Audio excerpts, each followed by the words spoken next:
I'm actually making history tonight as the first person with Asperger's to host SNL. 아마 많은 분들이 정신질환이 생겼을 때 뇌가 문제가 생겨서 그렇게 된 것이다 라는 걸 아마 많은 분들이 알고 계실 겁니다. 그래서 요즘에 뇌과학 분야에서는 어떤 방식으로 연구를 해서 정신질환을 치료하려고 하는지 알아보려고 합니다. 저는 과학 커뮤니케이터 민환이고요. 여기 계신 분은 신경유전학 석박 통합을 하고 계시고 아주 긴밀한 연결의 저자이신 광민준 님이십니다. 네, 안녕하세요. 저 궁금한 게 있는데 신경유전학이랑 정신병을 치료하는 거에 어떤 관계가 있는 거예요? 정신병이라고 하면은 보통 발달장애 같은 것들을 많이 떠올리시겠지만 사실은 신경계와 뇌에 이상이 생겨서 발생할 수 있는 다양한 기능적 구조적인 이상들을 모두 포함해서 이제 이야기를 하거든요. 근데 그런 것들의 원인이 상당히 다양한 것들이 있는데 주로 이제 많은 것이 유전자에 발생하는 돌연변이, 유전자의 결함이 원인이 되는 경우가 많이 있습니다. 신경유전학 연구에서는 이러한 유전자의 결함이 사람의 행동에 어떠한 영향을 주는지를 연구하고 그러다 보니까 자연스럽게 이제 질환을 어떻게 치료할 수 있을까에 대한 힌트도 얻을 수가 있는 거죠. 정신질환이라고 하면 대부분은 이제 선천적으로 가지고 있는 유전적인 문제로 인한 경우가 많고요. 자폐라던가 조현병의 경우에는 보통은 이제 선천적인 영향 혹은 그 선천적인 유전적 영향에 후천적인 환경적인 요인들이 더해져서 만들어지는 경우가 있습니다. 그래서 이거를 어떠한 단일적인 요인으로 설명하기는 어렵고 굉장히 복합적인 원인들이 있는데 그러한 다양한 원인들을 파악하고 어떻게 대처할지를 연구를 하는 분야라고 생각을 하시면 될 것 같네요.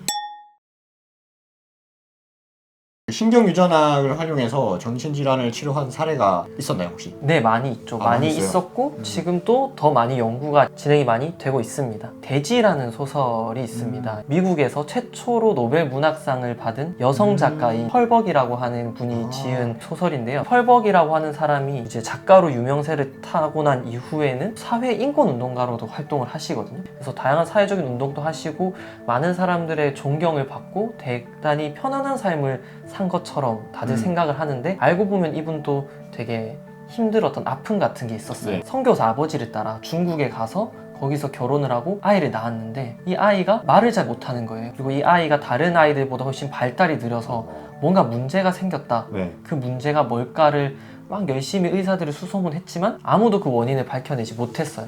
결국 펄벅의 딸은 제대로 된 치료를 받지 못하고 그렇게 자라게 되거든요. 사실 펄벅이라고 하는 노벨 문학상도 받을 만큼 대단한 작가면서 사회인권운동가가 사실은 이제 이면에 굉장히 아픔이 숨겨져 있었고 펄벅의 딸이 앓았던 병의 이름이 페닐케톤요증이라는 병인데요.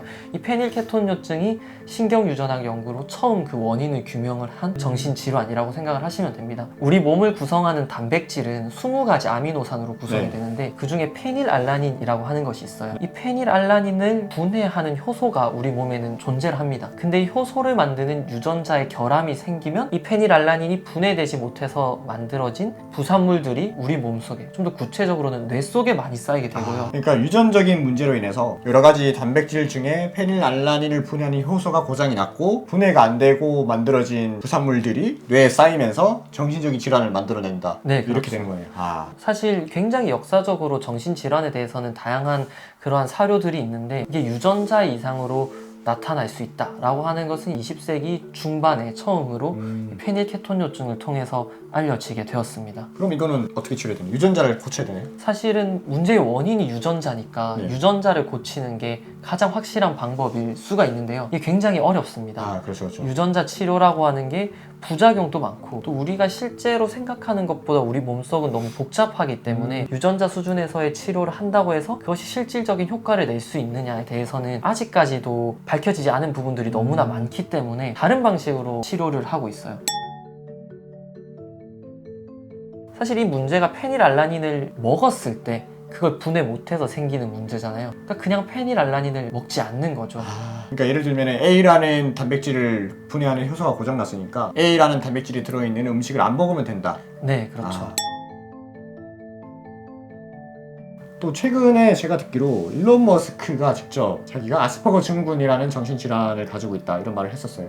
이것도 유전자 수준에서 문제가 있는 건가요? 하나의 유전자가 망가져서 나타나는 그러한 단순한 질환은 아니고요. 아스퍼거 증후군을 포함한 대부분의 신경 정신 질환들은 여러 가지 유전자가 망가져서 나타날 수 있고 또 이 유전자뿐만이 아니라 그 주변 환경의 상호작용에 의해서 나타날 수 있는 질환이기 때문에 진단이나 치료가 훨씬 더 복잡해지죠. 페닐케토닌증으로 인해서 생긴 그 정신질환은 그 질환을 일으키는 원인 음식을 먹지 않으면 되는 거였는데, 그럼 아스퍼거 증후군은 어떻게 해야 되나요? 정신질환 같은 경우는 진단의 기준이 계속해서 시대가 바뀌고 과학이 발전함에 따라서 변화하고 있어서 또 이 병의 원인이 뭐다를 말할 수가 없기 때문에 사실은 어떻게 치료할지는 굉장히 어려운 상황이고요. 그래서 현실적으로 지금은 병의 어떤 근본적인 치료보다는 이들의 사회성을 증진시키고 이들이 실제 사회에서 타인과 얼마나 잘 어울려 살 수 있을지 그쪽에 좀 더 초점을 맞추는 행동, 교육이 많이 이제 진행이 되고 있는 상황입니다. 말이 조금 어려울 수도 있는데 원인을 못 밝혔다기보다는 열심히 밝혔지만. 찾아내다 보니까 원인이 너무 많아서, 너무 많아서. 그리고 그로 인해 나타나는 증상도 너무 다양해서 매치가 잘 안 되는 거죠. 그러니까 뭐 A라는 유전자가 망가져서 B라는 행동이 나타난다. 이게 아니라 A, B, C, D, E, F, G, H라는 유전자의 이상과 또 가나다라 마바사라는 행동 증상들이 서로 막 복잡하게 엉켜 있으니까 뭘 건드려야 할지를 모르겠는 거예요.